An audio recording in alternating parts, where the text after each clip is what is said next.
Hello everyone. आज हम देखेंगे कुछ मैथ्स के क्वेश्चंस जो कि हमारे एग्जाम्स में बहुत इम्पोर्टेंट होते हैं। और इस तरह के क्वेश्चंस आते हैं हमारे गवर्नमेंट एग्जाम्स में। जो पहला क्वेश्चन है, 186 into 186 plus 136 into 136 minus 2 into 186 into 136। अब आप ये इक्वेशन को देखोगे तो आपको क्या समझ में आ रहा है? इसको देख के आप क्या कर पा रहे हो सब कि ये एक कोई आइडेंटिटी फॉर्म हो रही है ना? जो हमने मैथ्स में पढ़ा था। आइडेंटिटी ये है a minus B whole square into A square plus B square minus 2ab। और ये इसी पैटर्न पे लिखा है। यहाँ बस ये है कि हमारा a की जगह 186 है और b की जगह हमारा 136 है। इसको सब्स्टिट्यूट कर देंगे तो क्या होगा? हमारा 186 माइनस 136 का होल स्क्वायर, जो कि हो जाएगा 50 स्क्वायर। 50 का स्क्वायर हो जाएगा, वो हमारा हो जाएगा आंसर 2500, जो कि हमारा ऑप्शन ए है। और हमारा ऑप्शन ए करेक्ट हो जाएगा। नेक्स्ट क्वेश्चन है, ये मैथमेटिकल एक्सप्रेशन दिया है, इसको हमें सिंप्लीफाई करना है। तो जैसे इससे पहले के क्वेश्चन में हमने बताया था कि एक आइडेंटिटी होती है A square plus B square minus 2ab। Same इधर भी सेम बन रहा है, बस इसकी जगह प्लस है तो इधर प्लस 2ab होगा।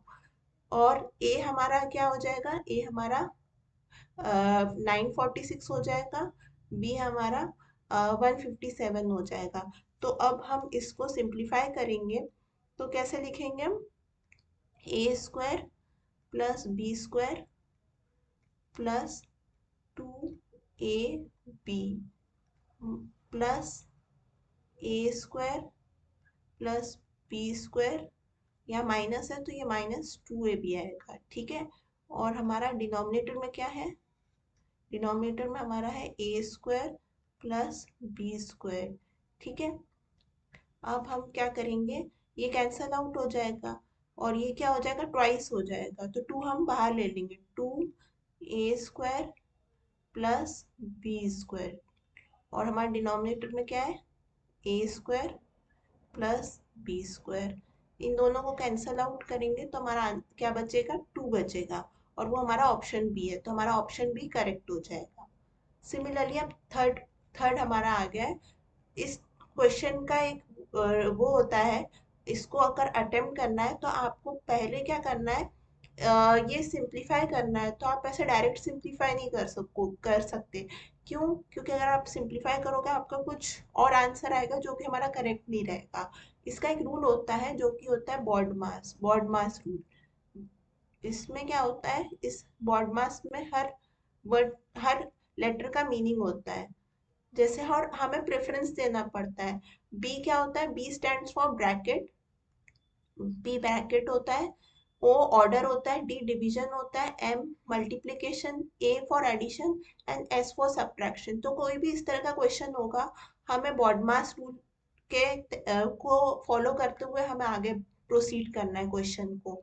तो इस क्वेश्चन में बी क्या है? हमारा ब्रैकेट। अगर कोई भी क्वेश्चन में ब्रैकेट पहला है तो उसको प्रेफरेंस पहला दिया जाएगा।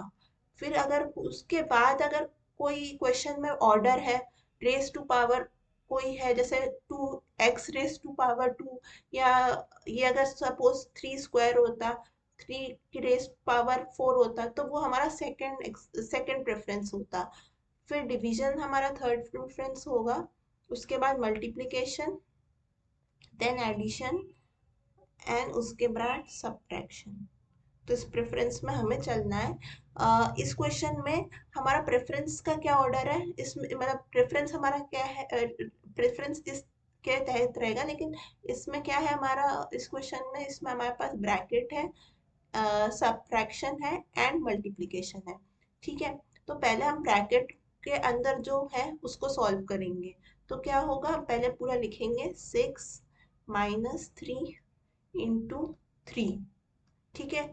तो ये ब्रैकेट का हमने सॉल्व, ब्रैकेट के अंदर जो भी है, चाहे वो एडिशन में हो, डिवीजन में हो या कोई भी हो, आपको फिर ये नहीं देखना है। आप कह सकते हो कि नहीं ब्रैकेट के अंदर सब्ट्रैक्शन है तो वो तो लास्ट आना चाहिए था, पहले क्यों सॉल्व कर रहे हैं। नहीं, ब्रैकेट के अंदर जो भी वैल्यू होगी उसको पहले सॉल्व करेंगे, ठीक है, फिर उस ऑर्डर में आगे चलेंगे। ब्रैकेट के बाद क्या आ रहा है, मल्टीप्लीकेशन। मल्टीप्लीकेशन 3 × 3, तो क्या आएगा, इसको सॉल्व करेंगे, ठीक है। तो आएगा 6 - 9, तो क्या आएगा, 6 - 9 को क्या करेंगे तो -3 आएगा। छोटे को बड़े से सब्ट्रैक्ट कर रहे हैं तो माइनस साइन आएगा। इस ऑप्शन में -3 कहाँ है, बी ऑप्शन में, बी इज -3, तो हमारा ऑप्शन बी करेक्ट हो जाएगा, ठीक है। अब fourth question, if x is subtracted from 10 and the remainder is half, the result is 3, what is the value of x। क्या पूछ बोल रहा है, हमें ये पता करना है कि वो पूछना क्या चाह रहा है कि अगर x को हमने 10 से सब्ट्रैक्ट किया तो जो भी वैल्यू आएगी दैट इज द रिमाइंडर, ठीक है। तो जो रिमाइंडर है, सपोज आपने रिमाइंडर y कर दिया, y इज योर रिमाइंडर, इसको अगर हाफ करेंगे तो जो हमारा रिजल्ट आएगा, this is comes out to be 3, ठीक है।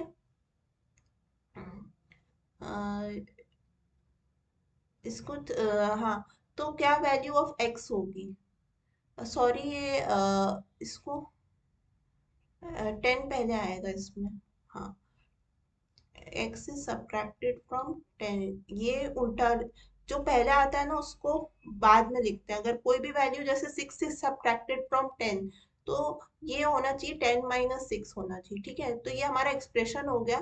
तो हमें इसके x की वैल्यू निकालनी, तो x की वैल्यू निकालने से पहले हम क्या करेंगे, हम पहले y को निकालेंगे, ठीक है। y क्या होगा, 6, y comes out to be 6। ये बोल रहा है कि ये वैल्यू नॉट इन इसकी वैल्यू y/2 इज 3, नॉट कि आप इसको बोल दो कि इस 10 - x इज 3, आप इसको इक्वेट मत करना। लास्ट जो वर्ड है कि जो रिमाइंडर को जब हाफ करेंगे तो वैल्यू 3 आएगी, ठीक है। तो जब y/3 इज इक्वल टू 6 3 करेंगे तो y की वैल्यू क्या है, 6 6 आएगा। अब 6 को हम यहाँ पुट करेंगे, ठीक है। तो x 10 minus Y X equal to 6, तो क्या होगा, x क्या होगा 4, ये हमारा करेक्ट ऑप्शन x हो जाएगा बी, B4 हमारा करेक्ट ऑप्शन हो जाएगा।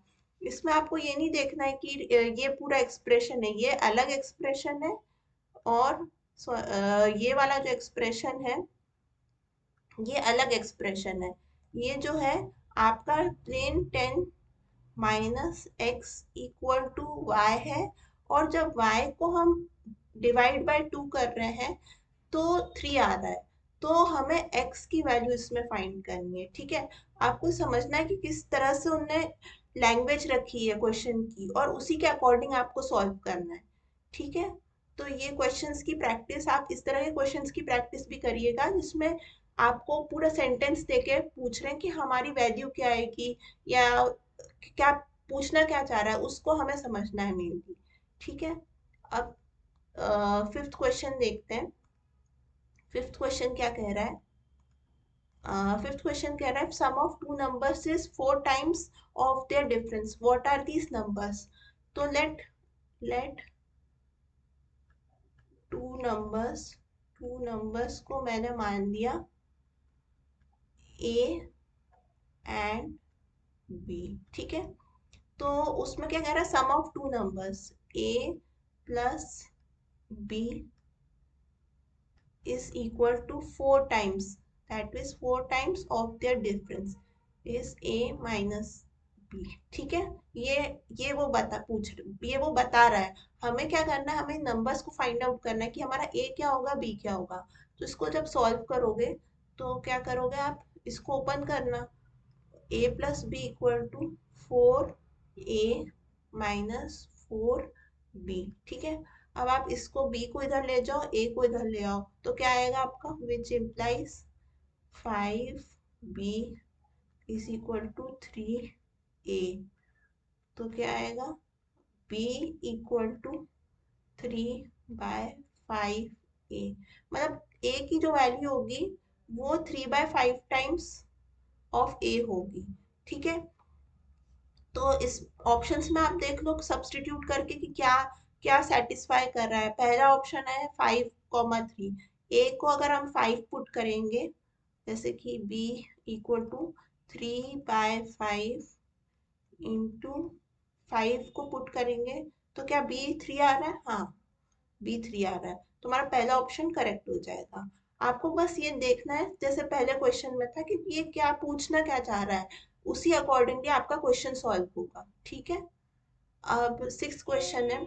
अ dress is sold for ₹100 after a discount of 20%। ये what is its mark price. मतलब कोई एक ड्रेस को बेची गई है 100 रुपए में, और उसमें डिस्काउंट आपको 20% देने के बाद मार्क प्राइस में डिस्काउंट 20% दिया है, तो उसकी ओरिजिनल मार्क प्राइस क्या थी। कोई भी चीज को हम डिस्काउंट देंगे तो उस चीज से घटाएंगे।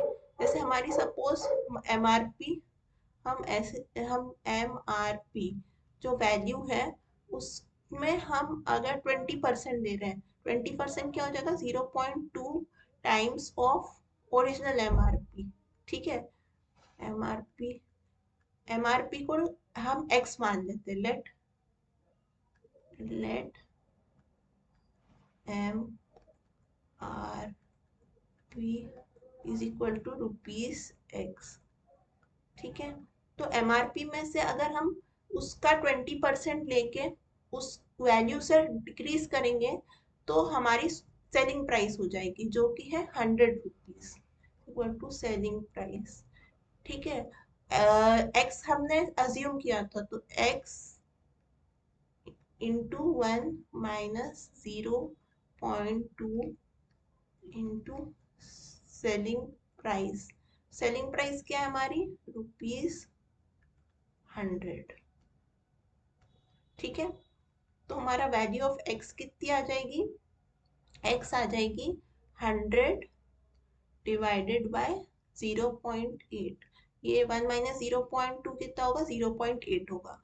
ठीक है, अब अगर इसको सॉल्व करोगे तो कितना आएगा, ₹125।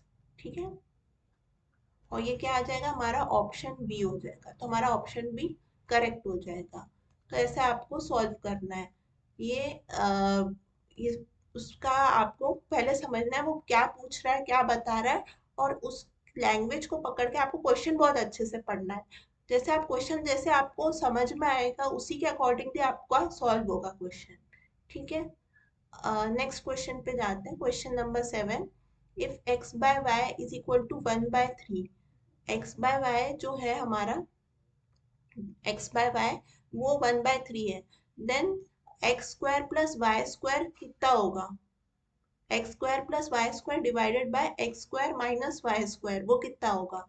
जब हमें ये वैल्यू दी हुई है तो हम क्या करेंगे, दोनों न्यूमरेटर और डिनोमिनेटर को y² से डिवाइड करेंगे। ठीक है, तो क्या आएगा, x² बाय y² डिवाइडिंग, मतलब दोनों न्यूमरेटर और डिनोमिनेटर को y² से डिवाइड करेंगे, तो क्या वैल्यू आएगी, ये ऐसा कुछ आएगा। ठीक है, आप डिवाइड करोगे तो ये तो 1 हो जाएगा, और ये वैल्यू हो जाएगी x बाय वाई का होल स्क्वायर प्लस 1, और ये हो जाएगा x by Y whole square minus 1। अब हमें x बाय वाई की वैल्यू दी गई है, तो हम सब्स्टिट्यूट करेंगे, तो क्या आएगा, 1/3 स्क्वायर प्लस 1, और ये होगा 1/3 होल स्क्वायर माइनस 1। ठीक है, तो अब इसको सॉल्व करेंगे, ये 1/9 हो जाएगा, तो 1/9 प्लस 1, और ये हो जाएगा 1/9 माइनस 1। ठीक है, ये आप ऊपर ले जाओगे तो ये क्या आएगा, 10, और ये हो जाएगा -8/9, ये 9। अब ये 9 कैंसिल हो जाएगा। अगर हम इसको और सिंप्लीफाई करेंगे तो क्या आएगा, -5/4। 5/4 -5/4 कौन सा ऑप्शन है हमारा, ऑप्शन बी। तो हमारा ऑप्शन भी करेक्ट हो जाएगा। ठीक है, अब नेक्स्ट क्वेश्चन देखते हैं। Aman and Ajay separately can build a wall in 9 days and 12 days respectively. How many days can they erect the same wall if they work together? ठीक है, अमन 9 दिन में एक वॉल बिल्ड कर लेता है और अजय जो है वो 10 days में वॉल बिल्ड कर लेता है। अगर दोनों साथ में काम करें तो कितने दिन लगेंगे, ये वो पूछ रहा है। तो क्या करेंगे, अमन एक दिन का काम कितना रहेगा, एक दिन का। अमन, इसको ऐसे आप प्रोसीड करना, अमन 1 day वर्क, ठीक है, वो कितना होगा आपका 1/9। 1 day वर्क मतलब ये 9 दिन है, तो एक दिन का वर्क कितना होगा 1/9। सिमिलरली आप अजय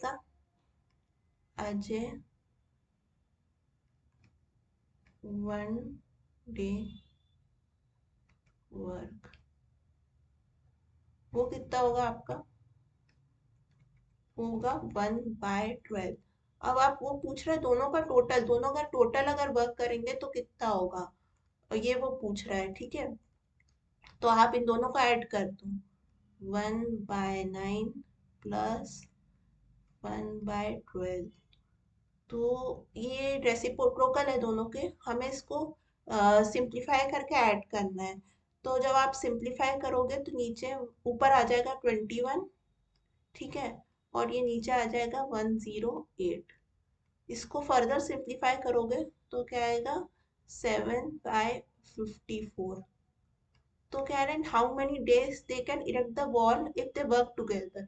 ये एक दिन का मतलब ये टोटल वर्क आ गया इन लोग के एडिशन से। तो जब हमें टोटल मतलब टोटल जब हम पूछ रहे हैं कि क्या होगा, तो आप ये नहीं लिखोगे, आप इसका रेसिप्रोकल कर देना। तो इसका अगर आप रेसिप्रोकल करोगे तो क्या आएगा, ये 54/7, ये आपके टोटल डेज आ जाएगा,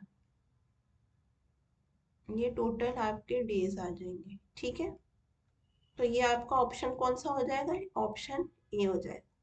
ठीक है, आपको बस कैसे सॉल्व करना है और क्या पूछ रहा है, ये दोनों चीजें आपको बहुत इंपॉर्टेंट आपको देखना है, आपको समझना है एंड अकॉर्डिंगली आपको सॉल्व करना है।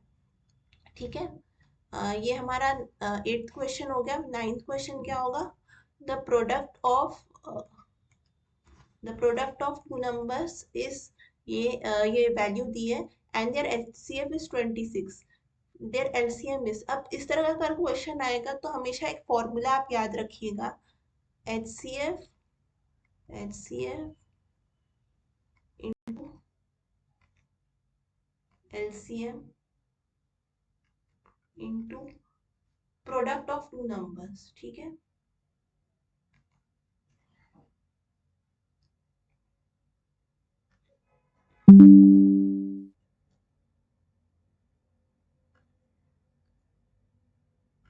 ये आपको हमेशा याद रखना है कि ये दोनों का जो प्रोडक्ट है वो आपका एचसीएफ और एलसीएम के प्रोडक्ट के इक्वल होगा। तो एचसीएफ आपका क्या है, एचसीएफ आपका 26 हो गया एंड एलसीएम हमें फाइंड आउट करना है। ठीक है, और प्रोडक्ट आपका क्या है 35828। जब आप इसे सॉल्व करोगे तो आपका एलसीएम क्या आएगा, ये जो वैल्यू है 35828 डिवाइडेड बाय 26, वो उससे आप सिंप्लीफाई फर्दर सिंप्लीफाई करोगे तो ये आएगा 37137। ठीक है, जो कि आपका ऑप्शन सी होगा, तो आपका ऑप्शन सी करेक्ट हो जाएगा। अब 10th क्वेश्चन है, how much is 3/4 of 52 is lesser than 2/3 of 99। ठीक है, तो ये लेसर वर्ड आ गया, तो लेसर वर्ड जब आता है तो जो सेकंड वर्ड रहता है वो पहले लिखा जाता है और पहला जो फर्स्ट वर्ड है वो बाद में लिखा जाता है। तो क्या करोगे आप, 2/3, 2 × 3 टाइम्स ऑफ 99 माइनस 3/4 ऑफ 52। ये वो पूछ रहा है कि क्या वैल्यू आएगी। आप इसको सिंप्लीफाई करोगे तो क्या आएगा, इसको आप कट करोगे तो ये 33 होगा और इसको आप कट करोगे तो ये 13 होगा। ठीक है, तो आप इसको सॉल्व करोगे तो ये क्या आएगा 66 माइनस ये आएगा 39। ठीक है, तो जो हमारी वैल्यू जो आएगी वो हमारी वैल्यू क्या आएगी 27, और ऑप्शन ए हमारा करेक्ट हो जाएगा। ठीक है, अब लास्ट क्वेश्चन देखते हैं। अ train is moving with a speed of 150 kilometre per hour, इस स्पीड इज मीटर पर सेकेंड इज, कोई भी वैल्यू अगर सपोज कोई हमें स्पीड अगर वो हमें किलोमीटर पर आवर में दी है, किलोमीटर पर आवर, और अगर हमें उसे मीटर पर सेकेंड में करना है, मीटर पर सेकेंड, तो हमें उसे किससे हमें मल्टीप्लाई करना पड़ेगा, हमें एक वैल्यू से मल्टीप्लाई करना पड़ेगा जो कि होगा 5/18। ठीक है, और अगर यही चीज हमारा रिवर्स है, मीटर पर सेकेंड है और हमें किलोमीटर पर आवर में स्पीड को फाइंड आउट करना है, तो हम जो मीटर पर सेकेंड है उसको हम किससे मल्टीप्लाई करेंगे 18/5 से। तो यहाँ पे क्या दिया है, यहाँ पे दिया है कि स्पीड हमारी किलोमीटर पर आवर है, हमें मीटर पर सेकेंड में उसको कन्वर्ट करना है। तो कैसे करेंगे, 180 किलोमीटर पर आवर इंटू 5/18, इसको अगर सॉल्व करोगे तो कितना आएगा, ये 10 हो जाएगा और ये हो जाएगा 50, तो ये हो जाएगा 50 मीटर पर सेकेंड। हमारा ऑप्शन डी करेक्ट हो जाएगा। तो गाइस ये थे कुछ मैथ्स के इम्पोर्टेंट क्वेश्चंस जो कि एग्जाम से पूछते हैं। Next, thank you everyone.